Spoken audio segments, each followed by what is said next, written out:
my feel-good breakfast show. Welcome back. Thank you so much for plugging back in. Let's have a little chat. We all love a good bring and braai, dinner party or a lekker weekend care. But how do you handle the logistics and the costs of hosting people? Or do you even like it? Well, in today's Our Money Matters chat, we are asking all the tough questions once again. So come grab a seat around our little round table and tuck into this particular chat, a smorgasbord of a chat, if you will. Gents, I like this because we all love the idea of having people in our house and the merriment and the jolliness, and it's all great, but it's a lot of work and it's a lot of money if you're going to be hosting people. So I wanted to put this to you because I would assume you're a fantastic host because you're gregarious, you're lovely, you cook like an absolute champ. Do you enjoy hosting people, or is it like, oh, please? No, I love hosting people, but also before we begin this game, I need to say, when I was on the show last, this game, I sucked. And then my wife came in and she just cleared the floor. Oh, listen, right? it was close, but she won. That's not what she told me. But here's the thing. I'm not expecting to win. Do you know why? Because when I entertain, I don't add value to the happiness of my guests. They experience, and that smile, priceless. So I'm just, what's money? What's money when it's the smile? So he's going to be hosting the next get-together, dude. Yeah. Do you dig that? Because, I mean, you move at 1,000,000 miles an hour when you've got to kind of put the brakes on and do all of this and plan and get stuff and everything. Are you down with that? Or does Mel do the logistics and you just there around the fire? It's a communal effect, man. Like, honestly, I invite friends like Clem over because then you don't have to worry about certain things. He's going to bring the show. But literally, that's... It's a bring and bring. I'll do like...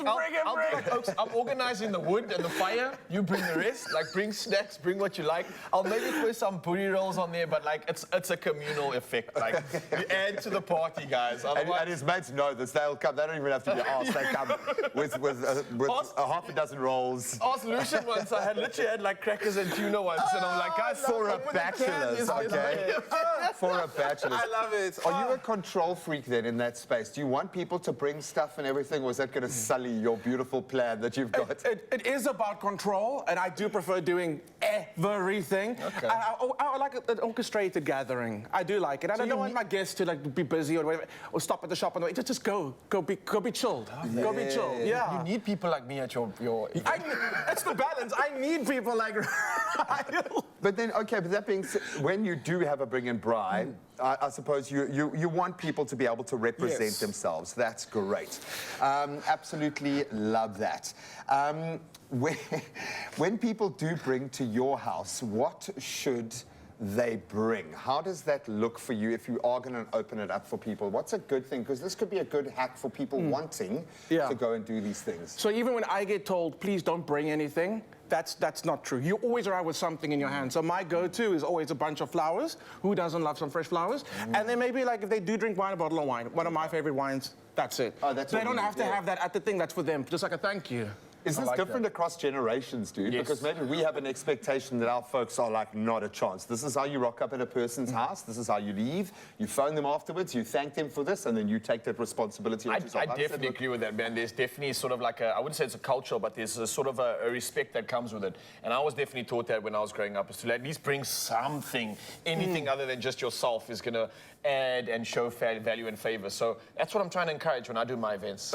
Let's throw a little bit of spice into the mix here. Is the bring and braai a way of shouldering the costs?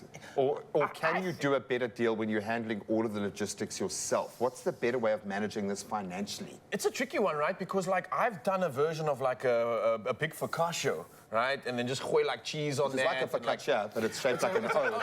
It's got a small little hole in the middle, a focaccia. Every Italian right now going, every time is going, hey yo, you see, that's why I ask people to bring that. Like, check this out. I think it's really simple and easy to prepare things like a starter and stuff. But when you get into the mains, in this day and age, people have so many preferences, people have so many dietary requirements, vegan, halal, kosher, etc. It's almost easier, never mind just the money issue, but it's almost easier just to get everybody to bring what they like, unless you're doing like Mexican night. Then that's a different story, you know what I mean? I kind of agree with you. I mean, also if it's a spur of the moment thing and it hasn't been a planned gathering, Then it's okay if like everyone's like, oh, what are you doing? You want a break? Cool. Yeah. I've got like. I got the chops. ice. I got the ice. I'm That's telling cool. you. But I feel like if it's intentional, like you said, with a theme, or you like, there's a purpose behind it. Take control. Yeah, Manage step it. up. Just bring me a bottle of my favorite. I love that. There we go. I'm going to say, in my world, when it comes to the braaiing, which is generally the care, just don't bring chicken, bro. Don't bring like a spatchcock whole chicken vibe to my takes an braai. hour and a half. You keep I'm it, you bringing cook it at home, oxtails bring me the like- pieces. Yeah, I'm sorry, I've got no time for that. Well, whether you like to throw regular dinner parties and weekend braais, then why not ease the costs by scoring some cash back on all of your groceries? Then you can handle the whole deal yourself, and you can do it using a NEDBANK My Goals account.